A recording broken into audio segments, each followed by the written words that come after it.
La foi est une ferme assurance des choses qu'on espère, une démonstration de celles qu'on ne voit pas. Pour l'avoir possédé, les anciens ont obtenu un témoignage favorable. C'est par la foi que nous reconnaissons que le monde a été formé par la parole de Dieu, en sorte que ce qu'on voit n'a pas été fait de choses visibles. C'est par la foi qu'Abel offrit à Dieu un sacrifice plus excellent que celui de Caïn. C'est par elle qu'il fut déclaré juste. Dieu approuvant ses offrandes, et c'est par elle qu'il parle encore quoique mort. C'est par la foi qu'Enoch fut enlevé pour qu'il ne voie point la mort, et il ne parut plus parce que Dieu l'avait enlevé, car avant son enlèvement, il avait reçu le témoignage qu'il était agréable à Dieu. Or, sans la foi, il est impossible de lui être agréable. Car il faut que celui qui s'approche de Dieu croie que Dieu existe et qu'il est le rémunérateur de ceux qui le cherchent. C'est par la foi que Noé, divinement averti des choses qu'on ne voyait pas encore, et saisi d'une crainte respectueuse, construisit une arche pour sauver sa famille. C'est par elle qu'il condamna le monde et devint héritier de la justice qui s'obtient par la foi.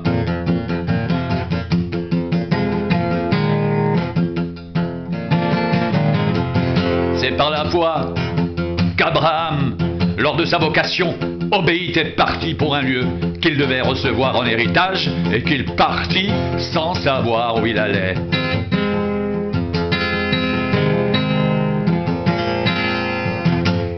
C'est par la foi qu'il vint s'établir dans la terre promise, comme dans une terre étrangère, habitant sous des tentes, ainsi qu'Isaac et Jacob, les co-héritiers de la même promesse, car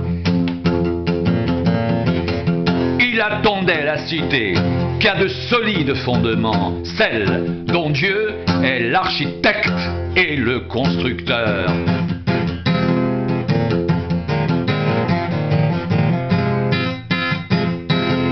C'est par la foi que Sarah elle-même, malgré son âge avancé, fut rendue capable d'avoir une postérité parce qu'elle crut à la fidélité de celui qui avait fait la promesse. C'est pourquoi d'un seul homme déjà usé de corps naquit une postérité nombreuse, comme les étoiles du ciel, comme le sable qui est sur le bord de la mer et qu'on ne peut compter.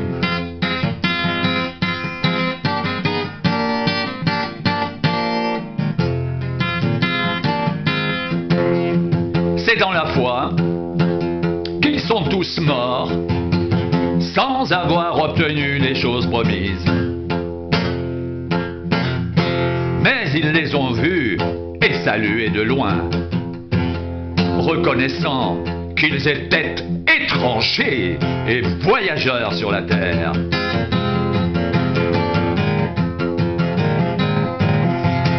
Ceux qui parlent ainsi montrent qu'ils cherchent une patrie. S'ils avaient eu en vue celle d'où ils étaient sortis, ils auraient eu le temps d'y retourner. Mais maintenant, ils en désirent une meilleure, c'est-à-dire une céleste. C'est pourquoi Dieu n'a pas honte d'être appelé leur Dieu, car il leur a préparé une cité.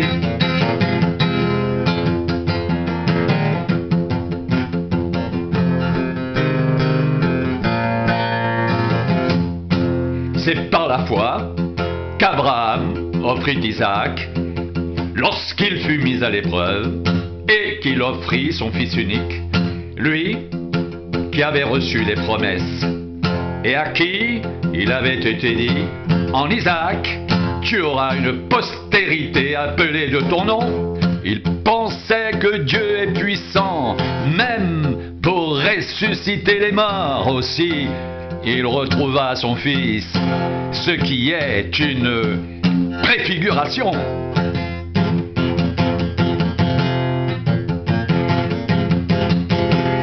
C'est par la foi qu'Isaac bénit Jacob et Ésaü en vue des choses à venir. C'est par la foi que Jacob, mourant, bénit chacun des fils de Joseph et qu'il adora, appuyé sur l'extrémité de son bâton.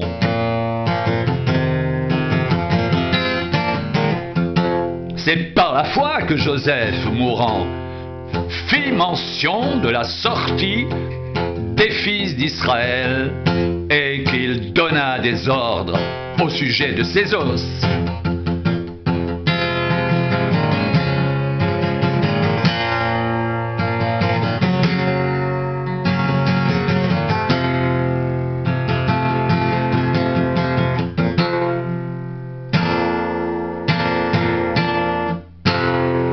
C'est par la foi que Moïse, à sa naissance, fut caché pendant 3 mois par ses parents parce qu'ils virent que l'enfant était beau et qu'ils ne craignirent pas l'ordre du roi. C'est par la foi que Moïse, devenu grand, refusa d'être appelé fils de la fille de Pharaon. Il préféra être maltraité avec le peuple de Dieu plutôt que d'avoir pour un temps la jouissance du péché. Il regarda l'opprobre de Christ comme une richesse plus grande que les trésors de l'Égypte, car il avait les yeux fixés sur la rémunération. C'est par la foi qu'il quitta l'Égypte, sans être effrayé de la colère du roi, car il se montra ferme, comme voyant celui qui est invisible.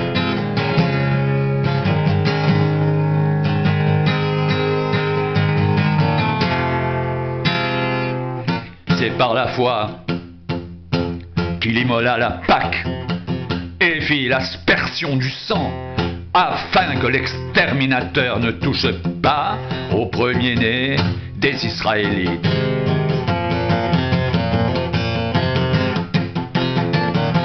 C'est par la foi qu'ils traversèrent la mer Rouge comme un lieu sec, tandis que les Égyptiens qui tentèrent de passer furent engloutis. C'est par la foi que les murailles de Jéricho tombèrent après qu'on en eut fait le tour pendant 7 jours. C'est par la foi que Rahab la prostituée ne périt pas avec les rebelles, parce qu'elle avait reçu les espions avec bienveillance.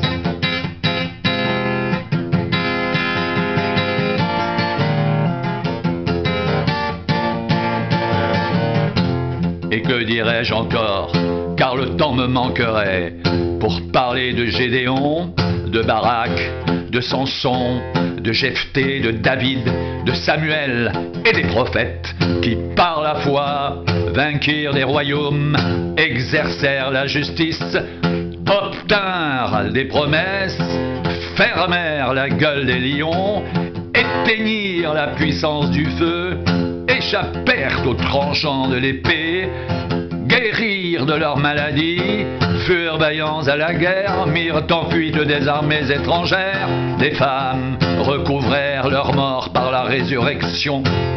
D'autres furent livrés aux tourments et n'acceptèrent point de délivrance, afin d'obtenir une meilleure résurrection.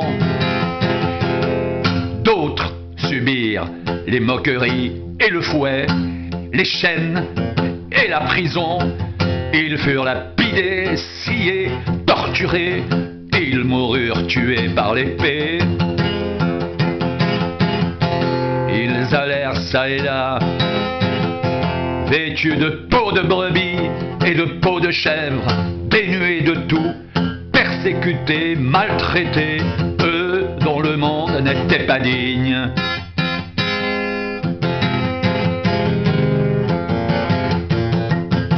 Errant dans les déserts et les montagnes, dans les cavernes et les antres de la terre. Tout cela, à la fois desquels il a été rendu témoignage, n'ont pas obtenu ce qui leur était promis. Dieu ayant en vue quelque chose de meilleur pour nous, afin qu'il ne parvienne pas sans nous à la perfection.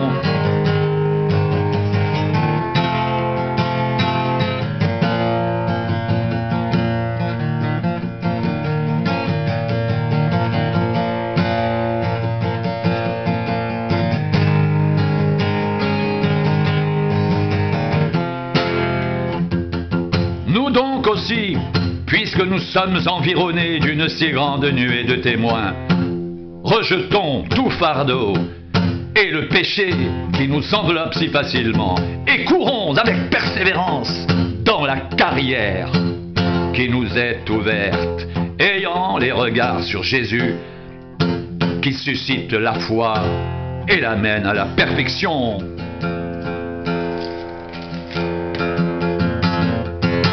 En échange de la joie qui lui était réservée, il a souffert la croix, méprisé l'ignominie, et s'est assis à la droite du trône de Dieu.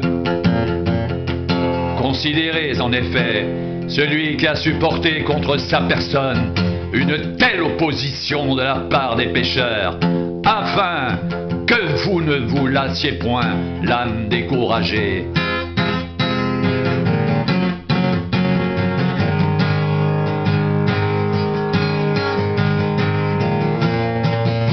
Vous n'avez pas encore résisté jusqu'au sang en luttant contre le péché. Et vous avez oublié l'exhortation qui vous est adressée comme à des fils. Mon fils, ne méprise pas le châtiment du Seigneur et ne perds pas courage lorsqu'il te reprend, car le Seigneur châtie celui qu'il aime et il frappe de la verge ceux qu'il reconnaît pour ses fils.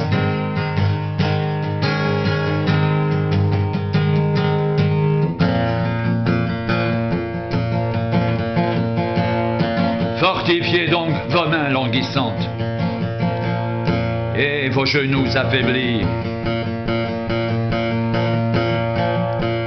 Et suivez avec vos pieds des voies droites, afin que ce qui est boiteux ne dévie pas, mais plutôt se raffermisse.